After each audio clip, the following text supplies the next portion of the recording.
Ryan, you ready? Okay. Welcome to the school committee meeting of April 28th, 2021. This meeting is being recorded. It is also being broadcast live, so either way, if we need to use it at a later date. Members of the public have a physical access to this meeting. A live broadcast is also available via live stream on WHCA TV. And it's also on Whitman Hanson Community Access Educational Access Channel on 98. So if you would like to stay along with us, there are your opportunities. I would ask you to please join me in the Pledge of Allegiance. Pledge Allegiance to the flag of the United States of America and to the republic for which it stands, one nation, under God, indivisible, with liberty and justice for all.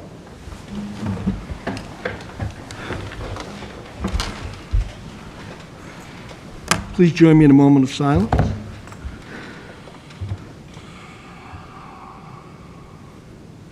Thank you. Okay, we have a couple things that we may jump around a little bit. We, as you can see on the agenda, we have the water bill. When Mr. Feeney arrives, wherever we happen to be, if we can take him and get him in and out of here, and then at the end of the meeting, or somewhere in there, we're going to have an executive session. So the meeting has been called to order. I'd entertain public comments. Jeff, do you have any? No, we're open to the public, so I'm not on Zoom. So anybody out there want to speak?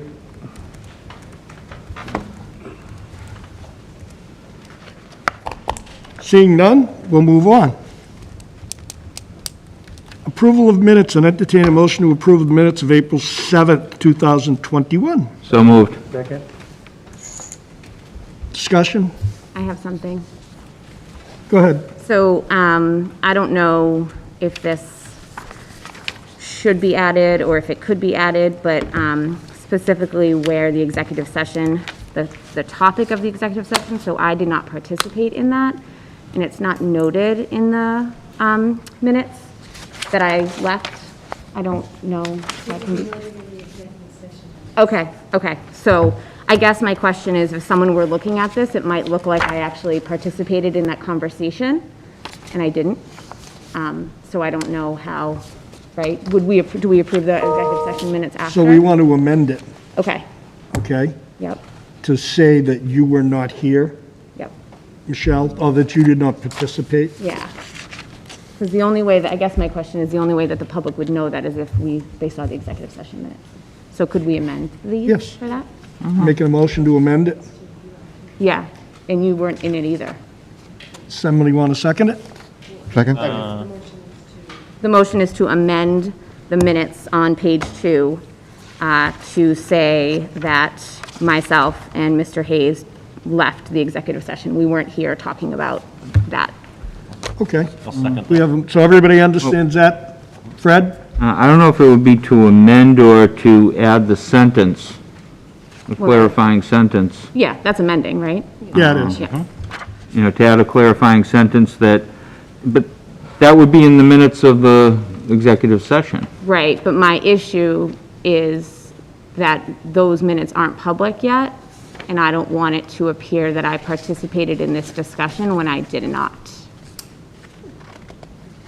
Okay, so we can add that as a sentence, Michelle, whatever clarifies it the best. All right? Thank you. Everybody understand that? All those in favor? Okay, Sir Hayes. Yes. You have to do a roll call because Howard isn't here. He's not present yet. He's not here. he's just absent. Yeah, so do we have to? He's not remote. He's not remote. Oh, okay. He's running late, so everybody, Chris is coming, but he said he could be an hour late, he could be 45 minutes, so Okay. he's just not, no, we don't have to. Yeah, no problem. Good question. We only have to do it Good question. if we're doing it in someone's remote. Okay, yeah. Okay, all those in favor? Unanimous, thank you. Now, we have a motion to accept as amended the minutes of So moved. 7. Discussion? All those in favor? Unanimous. Who seconded it? Chris did. Chris did. Okay, I'd entertain a motion to approve the minutes of the April 14th, 2021. So moved.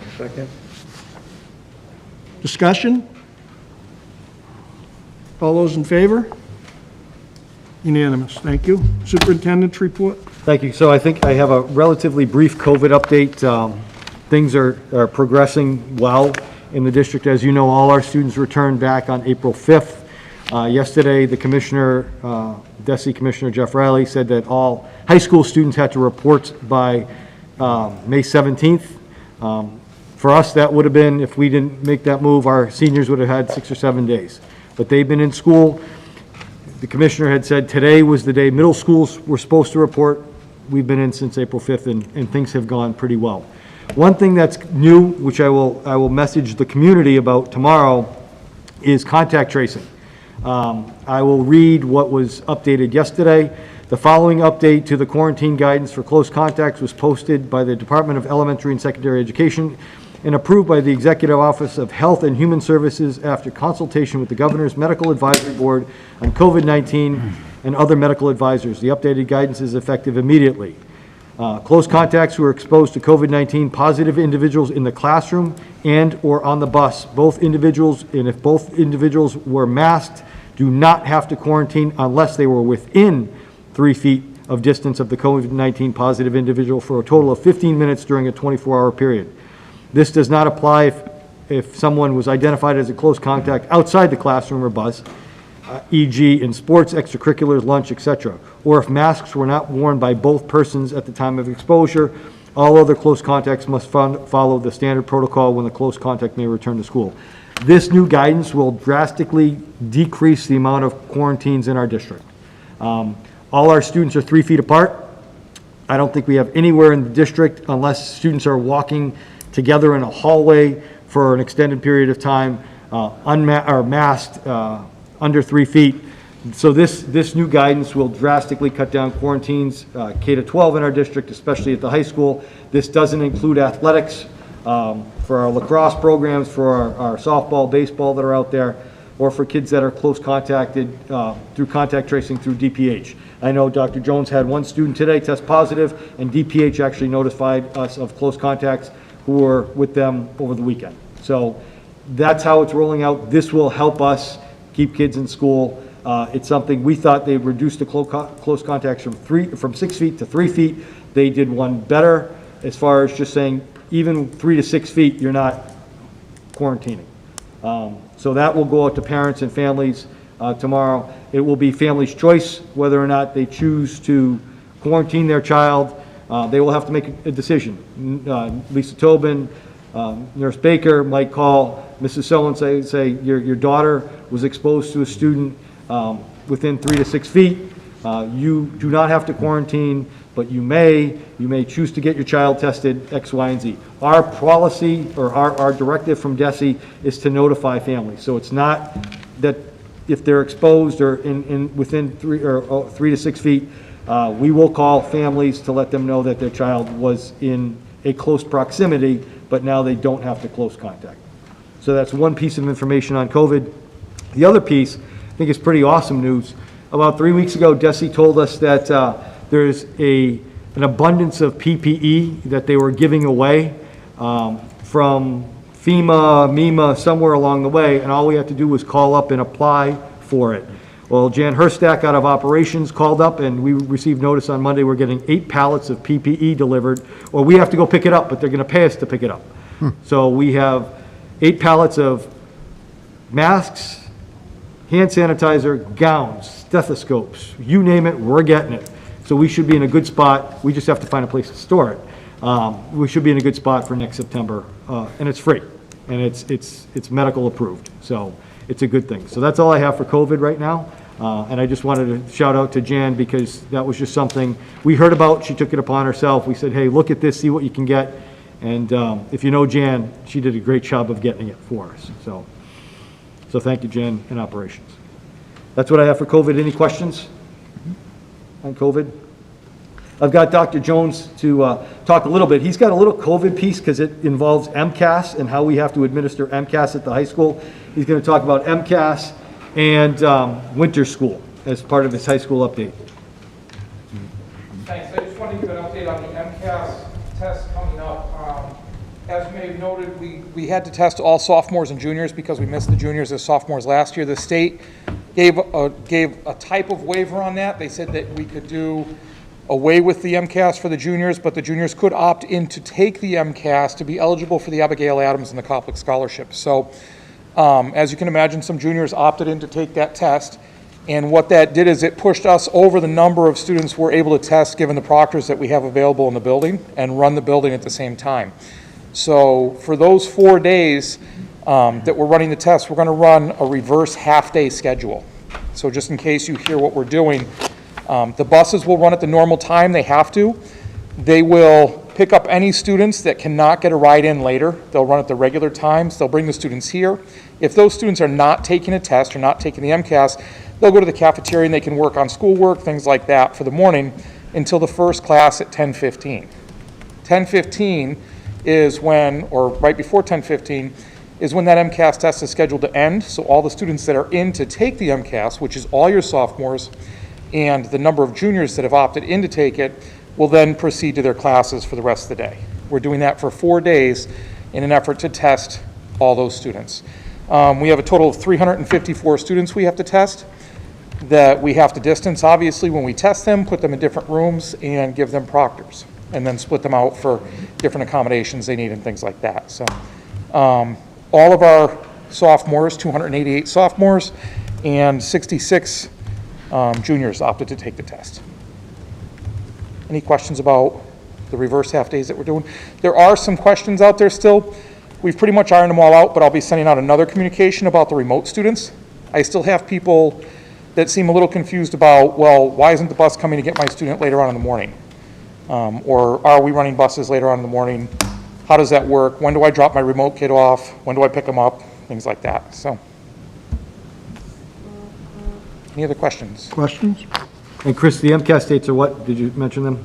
No, I didn't mention that. The MCAS dates are the 6th and 7th, Thursday and Friday of next week, and then the 10th and 11th, Monday and Tuesday. We'll be doing ELA the 6th and 7th, and math the 10th and 11th. And you won't have to do any type of modification of a schedule for your freshmen, correct? I will not, no. The freshmen take biology the week before we get out of school. That's in June, so. And they let the 10th graders off the hook for biology, and so the 9th graders are the only ones that have to take it.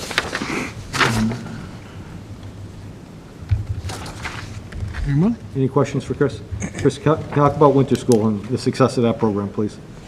Say again? Talk about winter school and its success. Oh, okay. We just ended winter school here, and I don't know if everybody here remembers what winter school is. We've talked about it before.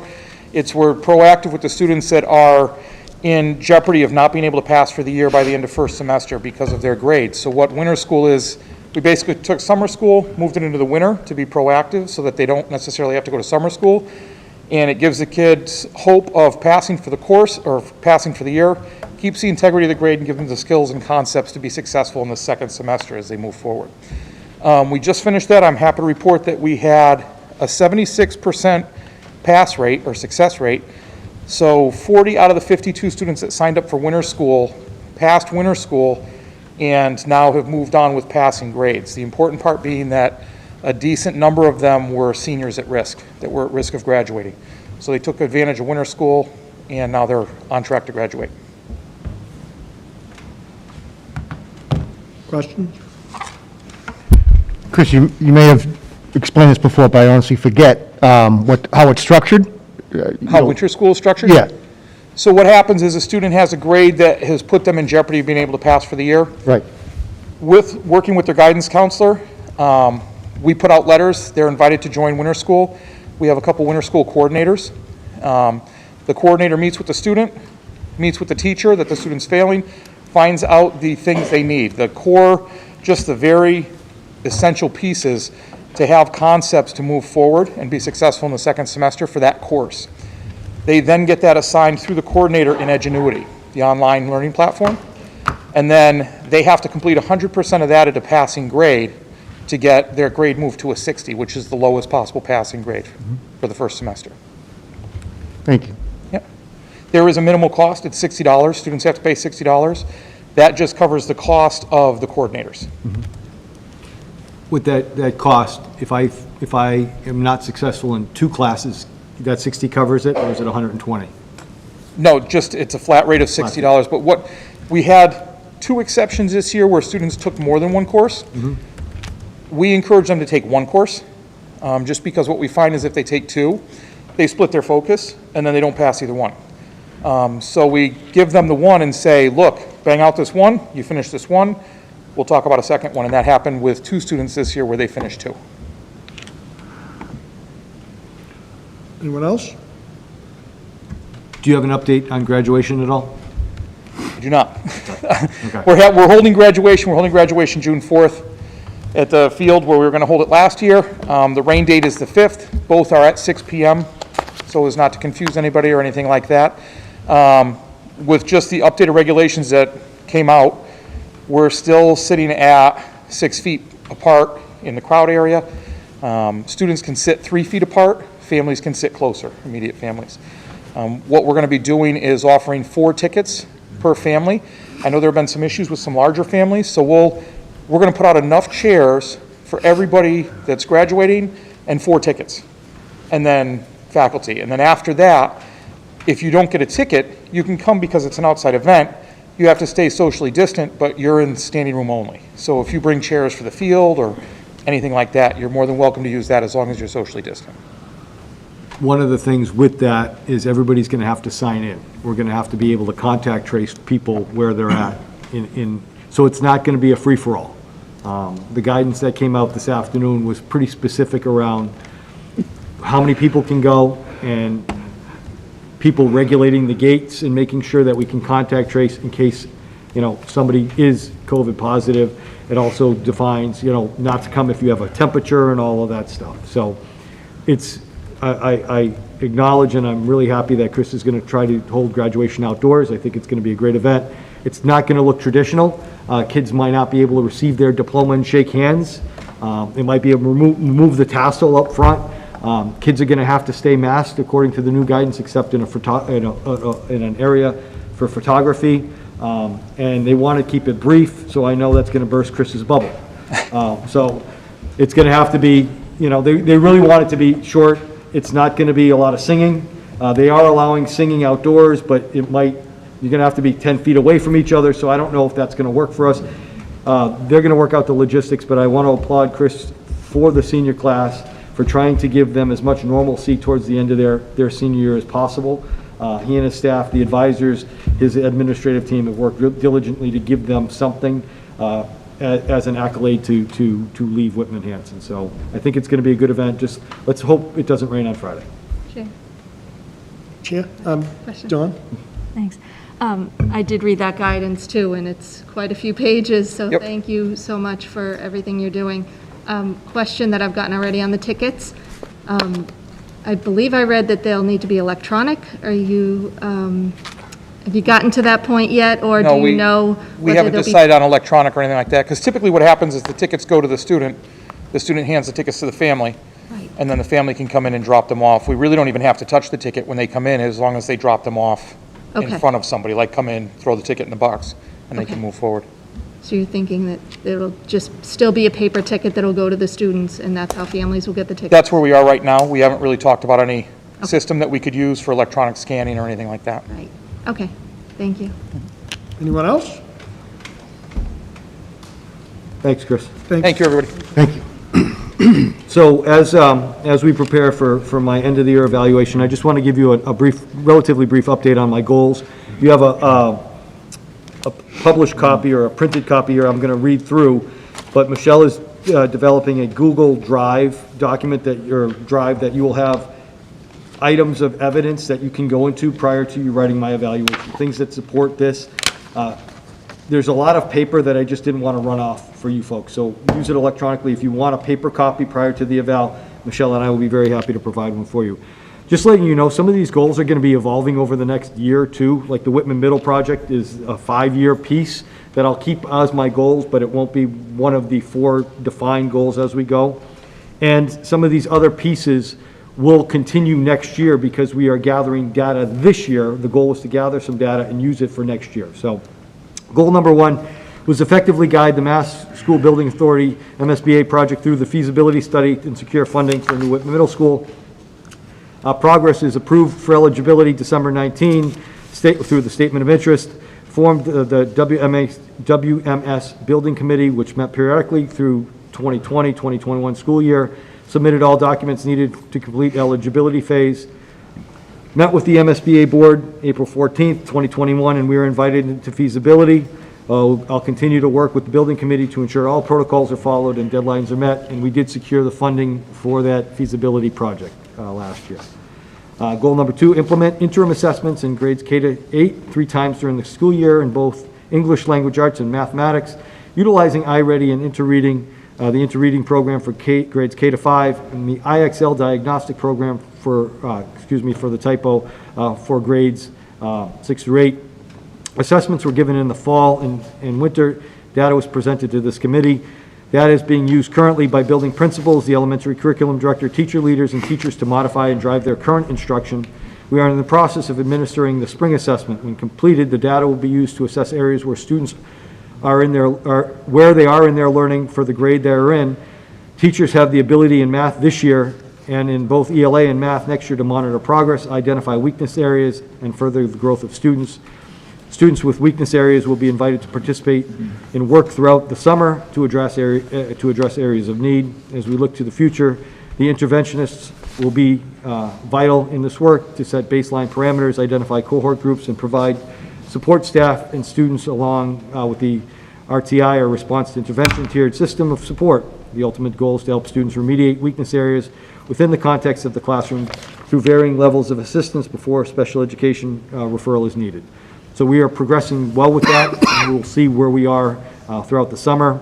This will identify certain kids that we will ask to participate in some areas of remediation over the summer. Another goal, using a transformative social emotional learning approach in conjunction with the District Excel team, the Rennie Center, and Transforming Education, we will offer professional development in the areas of identity, belonging, and agency in order to build strong, respectful, and lasting relationships that facilitate co-learning to critically examine root causes of inequity and develop collaborative solutions that lead to personal, community, and societal well-being. This is settled within the frame of identity, belonging, and agency. We've talked at length about Excel, and this is the documents that are pages and pages long that you can see on Google Drive. Our District Excel team, we are one of 32 districts. We participated this year in 4 webinars from the Rennie Center and Transforming Ed, these aren't attached. It's in the drive, ranging from mental health amidst the pandemic to social and equity issues and the lens by which we view and deal with them. Whitman Hanson is now on the advisory board for the Excel Coalition with Marshfield and Monomoy.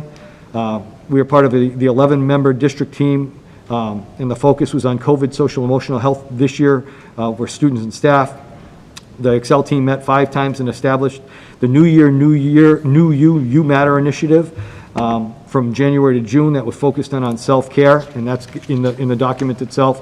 The Excel team will take part in the Excel Summit scheduled the last week of June with the eye on opening a plan for next year. The Excel team is in the process of planning a summer institute for school-based teams.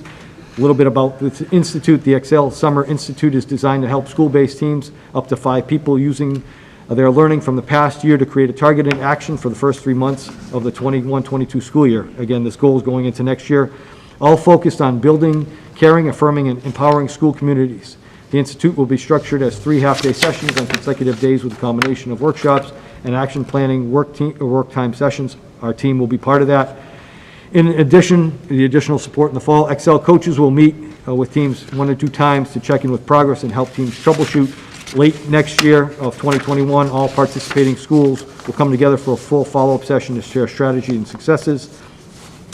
We will work with our framework for our goals next year with the district school-based teams. Once again, we will expand with diversity and equity trainings.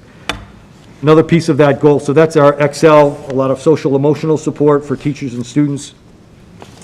As part of our district professional development this year, each teacher is expected to and has mostly completed a 6-part webinar, Diversity, Promoting Tolerance and Recognizing Cultural Diversity, using our online platform, Simple K-12. The rationale for this was today's classrooms are made up of culturally culturally diverse learners, and it's important that teachers understand and recognize that diversity and help teach students to be respectful and tolerant of others in regards to race, ethnicity, gender, economic status, religious beliefs, sexual orientation, and other diversities. The toolkit in Simple K-12 contains webinars that explore culturally responsive pedagogy, the importance of being inclusive of all cultures, and critical practices that provide a more equitable environment for our students. They will also provide instructional strategies and anti-bias curricula that help students develop a better acceptance of diversity and include a discussion of the effects of poverty on education and how to counteract some of those effects. In addition, teachers will discover web tools and project suggestions that bring in cultural diversity, help to communicate with parents and language learners, and that connect your classrooms to other cultures around the world. So teachers had the 6-part seminars on our PD days and are responsible for finishing those webinars by June as an expectation. Our district leadership team will attend a diversity, equity, and inclusion symposium on May 13th. And I spoke about Dr. Khalees Warnham in the fall. We're still trying to book her for the summer. We were looking at booking her this spring, but with the changes in COVID and trying to restructure and get kids back, we put that to the side when we could focus more as a leadership team on that, on cultural proficiency over the summer, and try to overstretch and bring kids back and work on that. The other goal, to close the equity gaps currently in place for our ELL population, according to the DESE Stern Learning Experience. Specific areas of concern make up the EL cohorts as to staffing, years of teaching, teacher evaluation, and licensure. So our district leadership team currently reviews the Stern Learning Experience that is issued by DESE, and you will all see that in Google Drives. I gave you the district report, and I gave you the high school report and the Conley report. If you want more of each school, I can provide that for you. The reports show the rates at which district students have been assigned to teachers with various characteristics. And what DESE looks at as various characteristics are years of teaching, licensure, so areas of what they teach, and their evaluations. Okay, so briefly what the learning experience is, what we look at. The learning experience is generated each time a student is paired with a teacher. If a student takes multiple classes with the same teacher, each class is counted as a separate learning experience for that student. If a student takes a class taught by 2 teachers, then 2 learning experiences are generated for that student. The risk ratio. The SLE report compares the rates at which groups of students have been assigned to different types of teachers by calculating the risk ratio. A risk ratio shows the difference in the rate at which a historically disadvantaged group, and the disadvantaged groups are socioeconomic, students of color, ELL students, and students with disabilities, has been assigned to a teacher with a given characteristic compared to students not in that group. A risk ratio of 1.5 means that the historically disadvantaged group has shown to be 1.5 or 50% more likely to be assigned by assigned to a certain type of teacher. DESE deems risk ratios of 1.5 or higher as equity gaps. A risk ratio of 1.0 means that the historically disadvantaged group and comparison group have been assigned to a certain group at the same rate.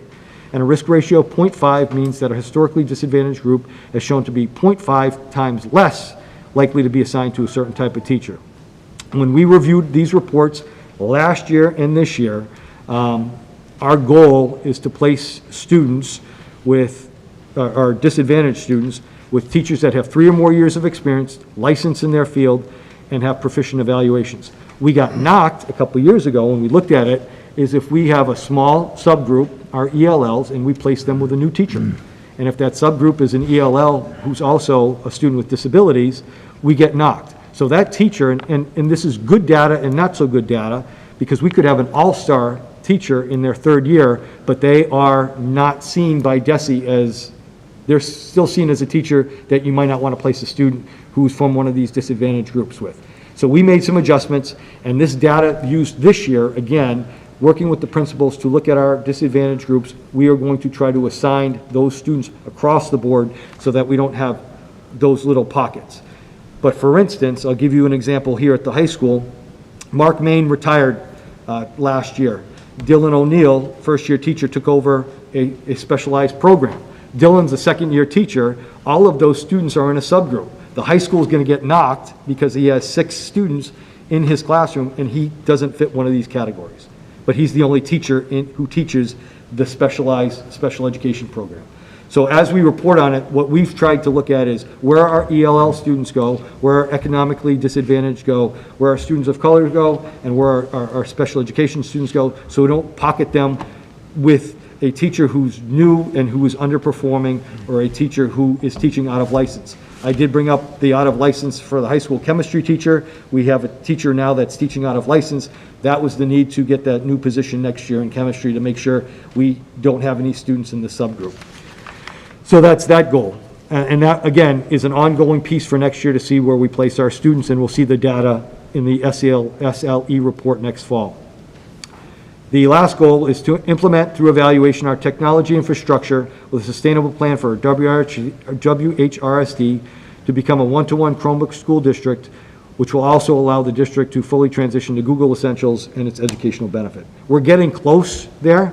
So this year we were able, through COVID and CARES, purchase 585 Microsoft Surfaces for staff. They're good now with some mobile technology, which is really beneficial for our students in our district. We purchased 984 Chromebooks through CARES funds and through Josh Cutler and through that $200,000 grant that we were able to get. We budgeted $150,000, as Mr. Farrow has talked to repetitively about our Chromebooks that are going to go out of service, that can be used at different levels but might not be able to handle the testing requirements for MCAS.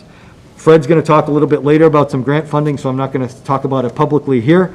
I'll save that for Mr. Small. And then I think we are pretty close to providing classroom sets for individual teachers. So each teacher will have a classroom set that students can use in the classroom. Where we're not, and I think this is a discussion moving forward, do we want to be a one-to-one where we give a student a Chromebook and are responsible for them taking it home? Or are we good with giving them a classroom set where they can use it in the classroom and they don't have the opportunity to bring it home, lose it, break it, X, Y, Z? So that's the next topic of conversation, but we're very close to being one-to-one when students are in school. We also have provided professional development and will continue to provide professional development as we transition to Google. All of our teachers have access to the admin suite, Google Admin Suite. And it's not necessarily contractual yet, but our teachers are using Google. They use Google Meet this year. Our middle school teachers are using that when they live stream. And we will possibly be transitioning to Google email and losing Outlook in the future. Our servers just can't handle what we have right now. Those are the 5 major goals and what I feel we've accomplished this year. And then just for you to consider as we move into evaluation, outside of these goals, the team was established we established COVID plans for September and April for students to return, which wasn't an easy task with our groups. We completed, or our team completed MOUs with WHEA for opening in September and modified it when we went to live streaming in the winter. We finalized the district strategic plan this year.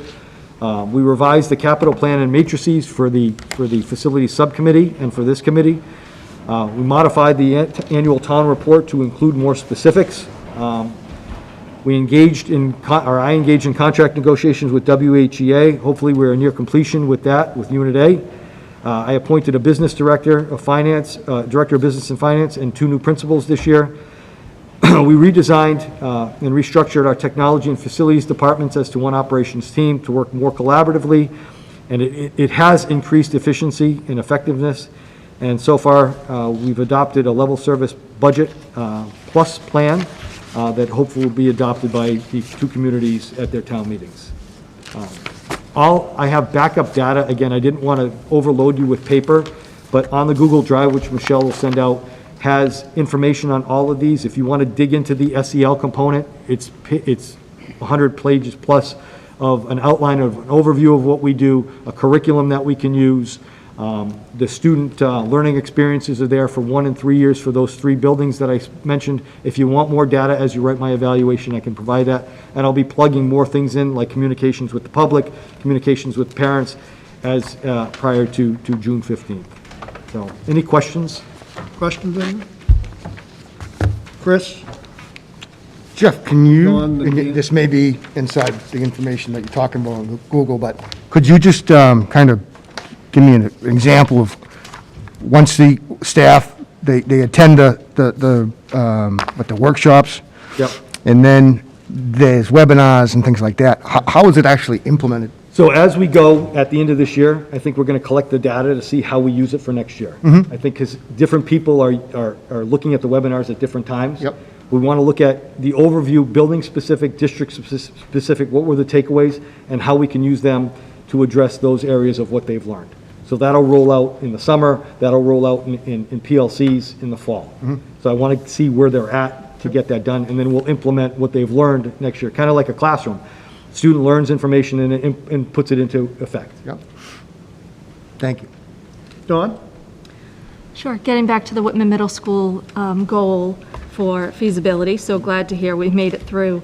Can you give some evidence or what your plan is on family and community engagement for this project? Sure, so I think as we roll into getting our project manager, as we will need to engage the community in what this is going to entail and what they're looking for, we will solicit, since we are now public and it's nice to be in a public meeting, people can actually come to the meetings. And we will record those meetings if people want to view them. But I think as we move forward with the project, I'll look at the chair of the team and the members of the team to see how we can engage the community in either small public sessions, Right. through a paper trail. I want to follow the guidance of MSBA to make sure we're not stepping on. They have some very interesting information on how much the community can be engaged at what level. So I want to make sure that we're keeping to what their protocols are, and then engaging the folks. Okay, thank you. Dan? No? Good? Can I add to yours? Mike? Can I add to yours first? Sure. Jeff, I'm just curious, moving forward as COVID restrictions lessen, what is your goal? I know one of your goals has been to be out in the community outreach. What is your goal and how do you plan on doing that? So I think as we open, I don't have problems getting out to building specifics, finding out the temperature of the building or the community, depending on the time of year. I think this year, it's been more writing, and let's get some things either by social media and feedback back and forth. But I don't have an issue with getting out as we open or throughout the summer to take the temperature of what people feel and what they want to see in the school year coming up or the next couple of years. So I'd like to get out more and more, either during the course of the day. I hate to say it, coffee hours, because it can be at night and that's not a real coffee hour, but the visibility piece as we open next year is one of the things I'm going to highlight for 21-22. Thank you. Fred? And through you, just to expound on what Jeff was saying in answering your question, right now the building committee is pretty much a working committee, and we'll be going through the steps as MSBA wants us to, as far as forming an owner's project manager search committee, having that committee place ads, having that committee start with the selection of the owner's project manager, and all of this meets specific goals with MSBA for when it has to be in the central register to be advertised, when the selection goes to them. So that committee will be a working committee for quite some time. Once we get to the design phase, that's when the public will start, we'll start inviting the public more and more. Because that's when you're getting into the meat and potatoes, that you actually are looking at what we're going to be accomplishing and how it's going to be shaped and focused. Right now, it's just how do we get to that point? So right now, there probably would be very limited community involvement because there's nothing to really do other than us to get our committees together and get the information to MSBA so we can move forward. Okay. Dawn? Yeah. Sure, that makes sense. I think I was just following up on the initial goal, and you had a standard was family and community engagement. And I think Fred explained it, though it really didn't apply for this past year. It wasn't really an opportunity where you could engage the community at that point because it was all process based on still getting through the application. Right. So, but certainly looking forward to. When the time comes, they're going to Yeah. be sick of hearing about us. Right. Oh, let's not say that. Anyone else? I'm sorry, I Go ahead. have one more follow-up question. Sure. On the second goal about the assessments, in the middle of your response, students with weakness areas will be invited to participate in work throughout the summer. Can you elaborate on that? So we're in the process of putting together what that looks like with building principals, whether it be an in-person or an online summer school. You know, so a student won't have to attend. So we're in the process of putting together what that's going to look like for our kids. And then the building principals will do an invitation to those students to get that remediation based on where those assessments are. Okay. So it's not going to be a traditional summer school necessarily. We will have a few different programs for kids, but specifically around some of these needs, it will look different, that you're not coming to school for 4 hours a day with just remediation. This is to benefit them. This isn't going to be necessarily a punitive credit-bearing piece. It's targeted. It's targeted, and Right. it will probably be from home for these students. Okay. Okay. It wouldn't be in building. I Right, you don't don't know see yet, that yeah. for right now. We will have some building-specific things going on. I know different buildings are looking at different types of support programs, and we don't want to cross streams necessarily. Right. And the communication would be to the parents? To the parents from the building principal. Okay. Okay. Anyone else? Sorry, Chair Harris, I have Go ahead, one Joe. more follow-up. On the technology, Yep. so the goal was a sustainable plan. So just to refresh on the budget for $150,000 for Chromebooks, did that piece get That's still- moved that's into the still- ESSER 3 funds? So that's or- part of the ESSER 3, $150,000. Okay. That's there. Okay, so I wouldn't necessarily say that's sustainable as far as in the operating budget. Well, it's- We it's- don't have a Chromebook replacement piece right now? For me, it's sustainable for 3 years right Okay. now. I'm looking at using ESSER 3 monies to sustain that piece for 3 years. So yes, is that goal perfect right now?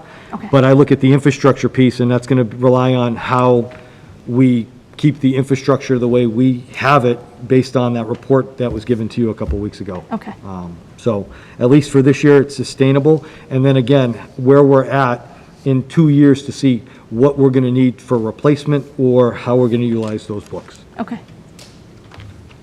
That's all, thank you. That's cool. Anyone else? No, I'm good, thank you. Okay. And I did notice that Actually, Matt's here. Can I ask What? one quick? Go ahead, Fred.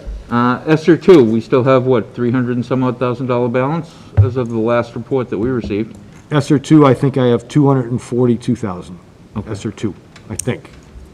So that could, That could be part of that. out of the Chromebooks as well, That might be being used for some of the summer program as well. So, yes. but we still have those funds available. And the Chromebooks, if I'm not mistaken, last I checked, they're good for 5-6 years, the licenses? I'm not sure. George, you know that I want to say it question? was, what, September 26th? Licensure on Chromebooks, I'm not sure. That I don't know. There's two issues that happen with the new Chromebook. One is the operating system license, which Google actually this year changed. It used to be that the operating system and the license were together. Now they've separated them. So if you have a normal operating lifespan of a Chromebook, that is 5 years. However, the issue becomes is when you have test nav, so you can take your MCAS, is that they keep updating the online testing component for kids for MCAS. So then if your Chromebook operating system cannot keep up with the ramifications to run test nav, then you can't use it to test. You can still use it as a device in classroom and for internet and things like that, but you cannot use it to test. Right. But the overall lifespan of a Chromebook is 5 to 6 years. Right, but and I'm just going back, because I know when I donated the Chromebook, I was given specific models and actually given a list. This manufacturer, this model, the license is good until, and it was like, I want to say it was September 2026 or something like that. Yeah, sure, that's the license of which when we use it, so every time we get a Chromebook, we put on the Whitman Hanson licensing aspect, which allows us to bring it into our domain, into our network. That you are correct on. The issue, though, is when TestNav puts out what the specificities are in order to take the test, is that Chromebook able to keep up with those aspects? They don't let us know what the guidelines are going to be in 4 or 5 years. Well, for example, right now, I believe test version 79 or above is the test version that you can do your that you can have running on your Chromebook in order to be able to run TestNav. However, it also goes all the way up to 84. So depending on the newest that you have or the oldest that you have to try to find your sweet spot for the most Chromebooks that you have in order to find the session number that will allow you to use it as a regular Chromebook and also test. So it's a kind of dance, because once you set out and digitally image all of the Chromebooks, no matter the years of service they're in, it's only one image that goes out to every Chromebook. So it has to be able to run the brand new ones, and you still try to have it run the older ones. That's why you have to find that optimal session number. Okay.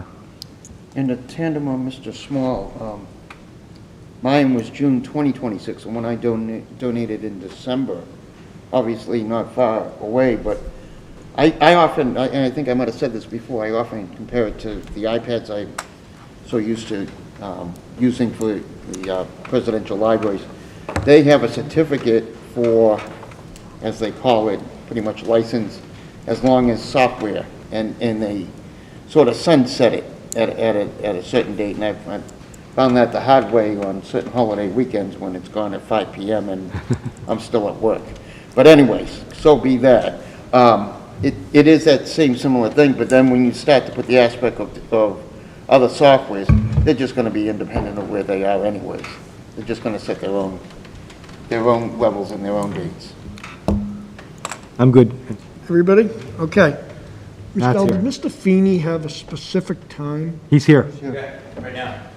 I didn't see it. He's here. Hiding over there. That's what his watch always says, right now. Come on up, Matt. Good evening, everybody. Hey, Matt. Evening. So, for your sake, hopefully it's the last time you're seeing me. Sure. What I have before me is I have 4 copies of a settlement agreement. As it compares to the document I presented to you a few weeks ago in executive session, there were 3 changes. One is a grammatical change, one is well, I guess there's 2 grammatical changes, and third, it's actually something Michelle caught. On page 1, the outstanding bill amount, where in the third whereas paragraph, was changed from, I think it was $308,000 and some change to $307,000. Apparently, there was an overbilling that had happened some time ago, so the total amount that was owed was dropped. However, that has absolutely no impact on the overall settlement agreement. The overall settlement agreement was that 6-year figure, which still remains at $185,826.46. So where things stand at this point is that I believe that the agreement is in order. If a member of the committee wanted to make a motion, obviously they can do that. I'm more than happy to answer any questions, if there are any remaining questions at this time. Motion to execute the agreement as presented? Wait a minute, Fred. Just because we're doing this in open session, I'd like to read a statement that we've made so anybody watching will get sort of a little brief history. It's pretty quick. Sure, yep, whatever. And then I'll entertain a motion to accept the document, and we'll vote on it. And just one other thing, if there could be an additional motion to authorize, if the vote goes through, if the chair could be authorized to sign for the committee. There'll be 4 copies that I'll be leaving, and I'll be giving them to Jeff, and Jeff, I'll talk to you afterwards about how the water It's automatically commission's going to authorized. sign. Okay. Okay? In May of 2019, the school district was notified by the town of Whitman Public Works Department. Multiple water and sewer meter readings and billing errors were discovered for the accounts for the Whitman Hanson Regional High School. The water and sewer meters were read incorrectly beginning in October 2005, and the mistake was repeated until February 25th of 2019. This resulted in an underbilling of $307,000 and some change. The town of Whitman Department of Public Works Water and Sewer Division apologized for the error and any inconvenience it caused. However, maintained the water and sewer services for the high school. This is for Whitman Hanson Regional High School only, ladies and gentlemen, and its field houses, as with water and sewer accounts in Whitman, must be accounted for and paid. The school committee worked with the administration, legal counsel Matt Feeney, and the town of Whitman to determine what the district realistically owed on a 6-year statute of limitations. The result was a mutually agreed upon settlement of $185,826.46 to be paid over 3 years beginning FY22 in equal installments of $61,942.16. On the 5/15/07, the Whitman Hanson High School was overbilled $740.77, and the total underbilled invoice from 2005 to 2019 resulted in $307,419, rather than $308,160. The result is reflected in the updated and final settlement agreement handed out for tonight's meeting. And as the attorney said, it doesn't affect the settled amount of $185,826.46 to be paid over 3 years, beginning in FY22 in equal installments of $61,942.16. Any questions? Do we have a copy of that in our packet, Bob? I'm sorry, Do Chris? we have a copy of the statement in our package? No. Could we? Yeah. Yeah. Thank you. Want to give me the statement? I'll ask you to get it now. Chair? Yeah, Fred? Yes. I know we've had discussion, the funding source of how the district intends to pay. John? Money man? I know it, I thought we should, for the public. We don't have a fund, we haven't settled that at this point in time, not knowing whether this would pass or not, and of course, the budget having been voted before this settlement came into effect. The superintendent had mentioned at one of our previous meetings that there is always E&D to look to, and while the days are early, the most recent House Ways and Means budget that came out is somewhat different than the governor's original proposal, and as it turns out, we get about $61,000 more in state aid. So who knows, perhaps if that budget goes through, we will have additional state aid to cover it.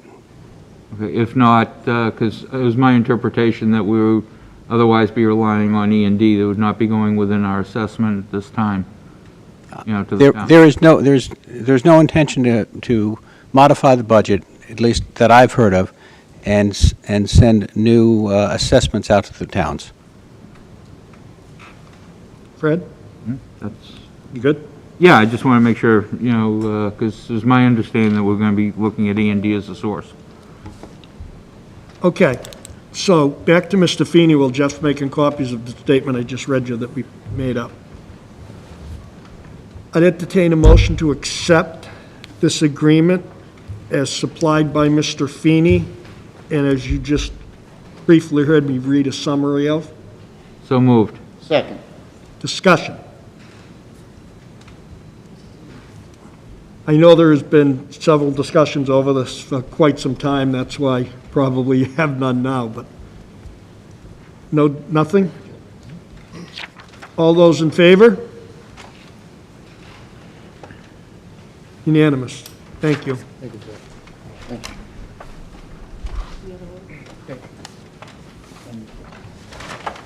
If there was another, if there could be another vote to authorize the chair to sign on behalf of the committee. We So just moved. accepted it. Oh, that was both, sorry, I was talking, it was both, okay. Thank you. Did you want that No. motion, Mr. For you to Hayes? sign. Oh. I'll move that Chair Hayes has the privileges to sign on behalf of the committee. Second. Discussion?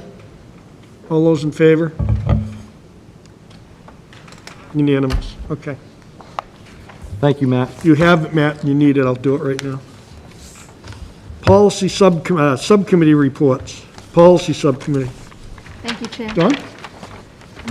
The subcommittee met before tonight's meeting, and we had a discussion around policy IMG, which is animals in school, and we reviewed Section A policies, which are 12 different policies. There were two that came up or had discussion on. One was ACAA, gender identity policy, and policy AD, mission statement and core values, had, we noticed the language for the core values did not, there was some minor language changes in relation to the core values that this committee voted on and approved with the strategic plan. So the subcommittee took a vote to make a recommendation to this committee to align the language of that policy AD, mission statement and core values, to align with what this committee had already approved in the strategic plan being the core values. We just felt it should mirror itself.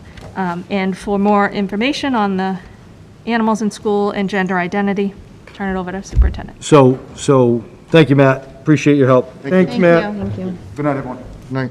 So I'm going to look a little bit more. We have a really good service animal policy here. What we don't have is a therapy dog policy, which I'd like to look into other districts to see what they have. I know my hometown, Pembroke, had a therapy dog last year. They have a policy in place. So I'm going to solicit, so we don't have to reinvent the wheel, but make sure that we have a policy if we do start to bring in therapy dogs. And when I say bring in therapy dogs, meaning staff-directed or school-specific therapy dogs, not student bringing in their therapy dog or therapy mouse or whatever. It's got to be realistic to what we can have in our buildings outside of the service animal requirement. So I'm going to solicit some information, and I'm going to work through the summer to see if we want to present something to the committee. I know I've had teachers in the past ask about them being the owner of a therapy dog, and I'll have my dog trained and I'll bring it in. Very personal piece is that Pembroke had a therapy dog. My daughter used that therapy dog quite a bit last year. That staff member is no longer with the district, and the therapy dog disappeared, which added a little bit of trauma and conversation with my daughter in August because Bodie wasn't going to be there this year. So I want to make sure if we do write a policy, and we do this for our district, that we have ways to make sure it's sustainable and equitable within our district. So something that I'm going to look at over the summer and get something to this committee. Again, more specific around, it's going to be a dog. It's not going to be the chicken or the rooster or the rat or the snake that is the emotional support animal. And it's going to have some documentation from the staff training. Go ahead, Fred. Good. Happen to know a little bit about this subject, did a little bit of research, and I also have a cousin that's a school psychologist that actually just got a puppy for this purpose. There are a couple of accredited training organizations, and what they do is they provide some monitoring for your training that you receive locally as far as obedience training goes. Then they prescribe that there has to be X amount of interactions that occurs with children. And then out of those, there are so many interactions that have to be supervised by one of their staff. They also provide an insurance policy to the owner of the dog, which the additional insured would be the district, to take any liabilities away that way. And then also a very specific idea of what the dogs are used for. In general, from what I'm told, if you have younger kids, it's a reading group. The dog comes in before the reading group, spends 5 or 10 minutes inside the room, the kids get to bond, pat, etc., and then, the animal's removed. So if you want, I can try and get you the That'd be names great. and That'd phone be numbers awesome. of those organizations. That'd be really helpful. So again, this is something we discussed today. It's not something I think we're going to put forth. We're going to work on it this summer, try to roll it out and see the interest. Again, I've had staff ask about this. I think people think it's sometimes easier than not to be a gen ed teacher and have a therapy dog in your class. What does that mean? And it has to be, we have to make sure the animal is taken care of as well. And again, I want to have it well thought out so that we don't have experiences where kids get connected with the dog and all of a sudden the dog's gone. The second policy is the gender identity policy. It was approved in 17 and it's 2021 right now, and there's been quite a bit of movement in LGBTQ language from the Fed to the state to the locals. Our school psychologist from the high school, who's the president of the National Association of School Psychologists, has been my go-to person on a lot of this. She's well-versed and has written and has spoken about gender identity. I want her to really look at our policy, and we'll look at it from the mass legal piece, and then we're going to look at from the school psych piece to see if we need to modify or update any of this policy. Right now, I think the policy's good. I don't know if it covers everything that's new. Again, it was in 17. I do think we will look at our gender equitable restrooms in the district to make sure they're available and marked for that. I know we have talked about that with our building leadership, but I couldn't tell you if we actually put that into place. So I want to make sure we have that in place if it's this policy. Again, this is this policy that we will work on over the next couple months, and we'll roll it out in August or September. Fred? Just noticing that within the policy, there are some Mass General laws that are referenced, so we do want to make sure legally we're compliant. Correct. But also, I believe the publisher of these policies, this is something that we're paying MASC to keep updated and keep in check. So, if we're paying them to do that. Correct. We should make sure that they're up to date and in check, and, they should be keeping us compliant. That's what we're paying them for. Heard, thank you. Dawn? Yeah, I think I would just add, even though it was established in 2017, there is progressive language in here regarding the pronouns, too. I think that's become a common conversation now. So the policy does already state that an employee, which would be staff, or student has the right to choose a name or pronoun appropriate to their gender identity. So I just wanted to District-wide, we've been mention doing that for, Right. I think, since I got here in 2010. In case someone thought, are they even recognizing Right. pronouns? Right. Yeah. I think even before we put this in place, we have noted, we did best practice as building leaders. Thank you. Is that it, Dawn? Thank you. We're gonna vote on the motion, change the language in AD. Oh, right, Do you want to move that, get that Sure. motion out? Sure. Entertain a motion to change, or, You can make the motion. I'm sorry, You want to Michelle? make a motion? You can't entertain a motion. Oh, Yeah, you want to make a motion. I will make the motion to update the language in policy AD for core values to align with the approved strategic plan core values. Second. Discussion? Fred? Could you please tell us exactly what language, what the difference is between the current AD policy and with what you're proposing?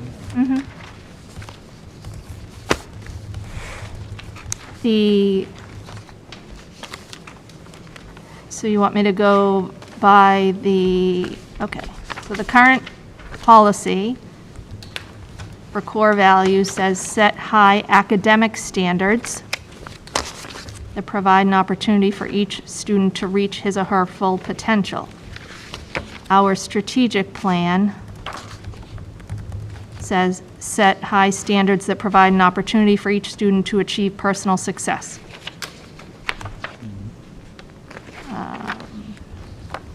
Does everyone understand that change?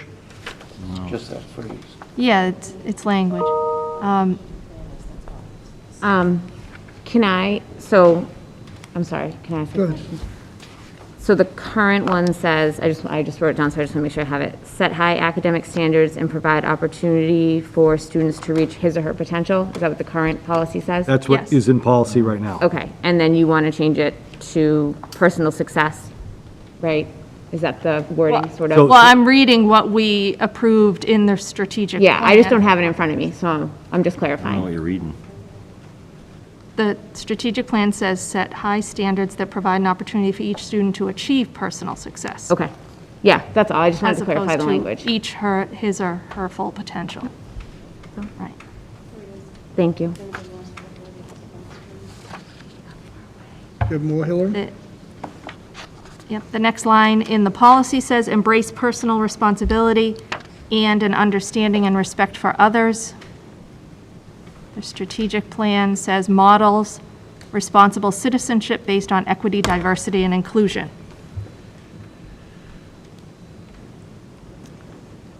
And core values in the policy, we believe our schools support staff initiative, innovation, and professional development.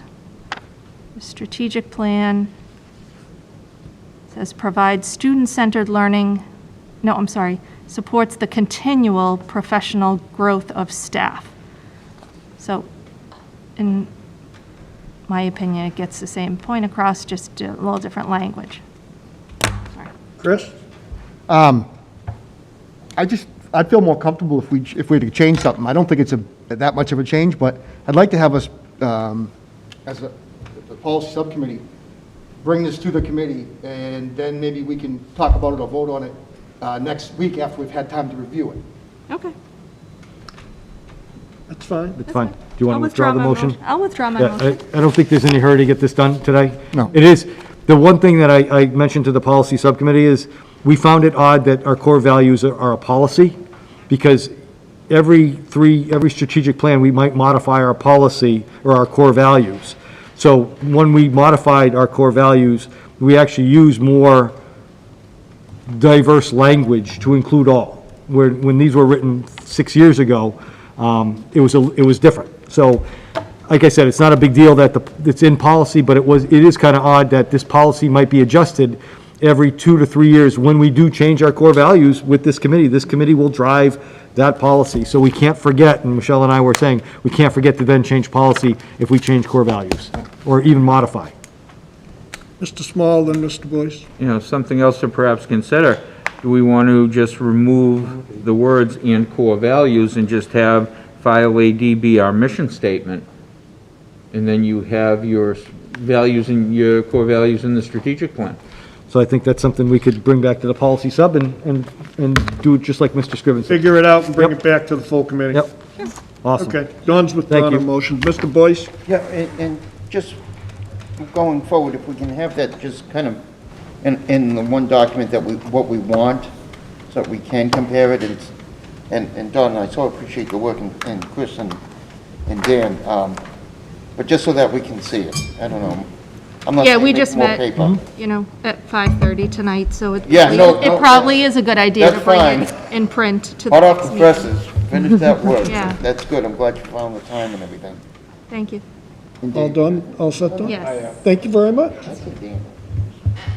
Next up, legislative update. Mr. Small? Okay, wanted to touch base. We received some very good news. I received a phone call from Josh Cutler's office, was it yesterday morning? That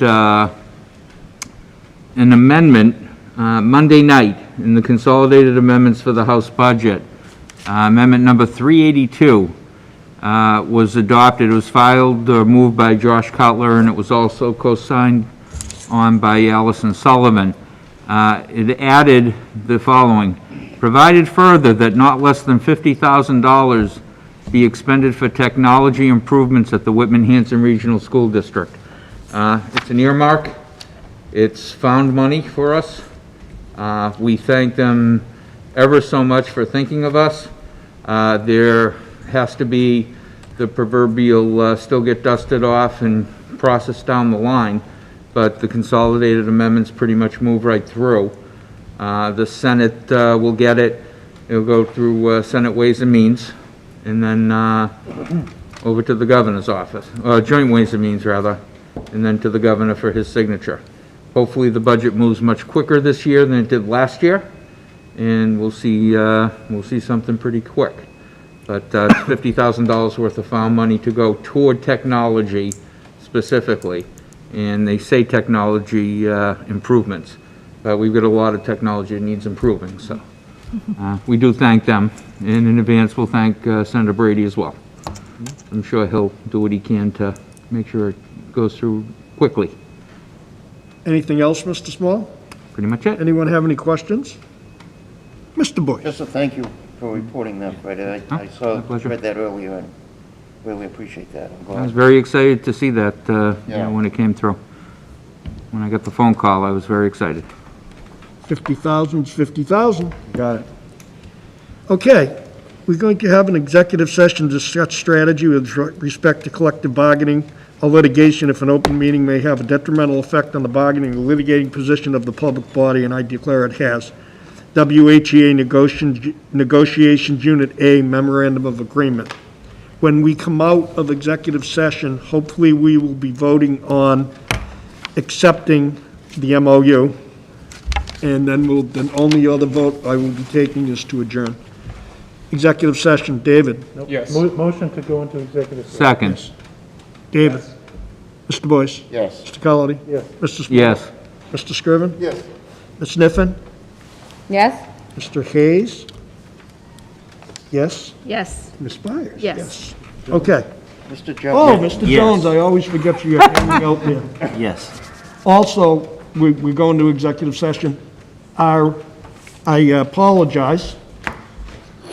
We have a town representative, Lisa Green, who is the, am I stating intern town manager correctly, town administrator, who will be representing both towns this evening?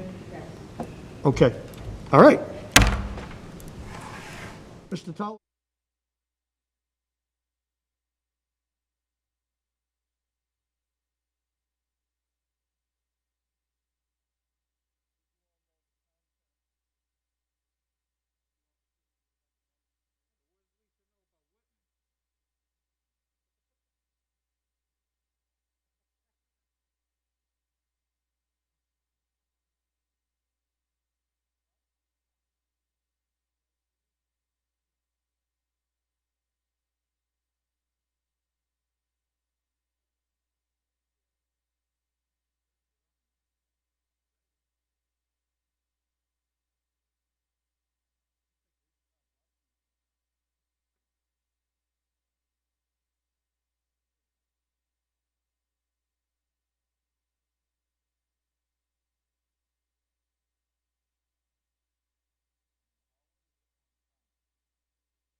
Open session.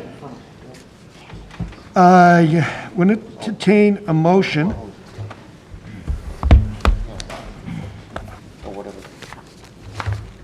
on the WHEA Unit A MOU for a vote.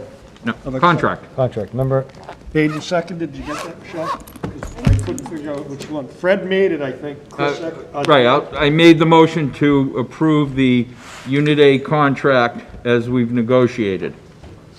Okay, Do you want me to go over the specifics? yes, Okay. With specifics, it's a one-year extension of the current contract, with the difference being the COLA, or cost of living increases, 1.5%. thank you. And we will start negotiations for another contract next October for a 3-year contract.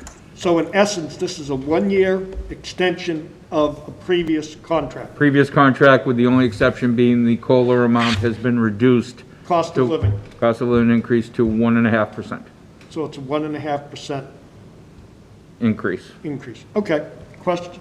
I have a motion, Mr. Small went into discussion, any more questions? All those in favor? Do we just, All those opposed? All those abstaining?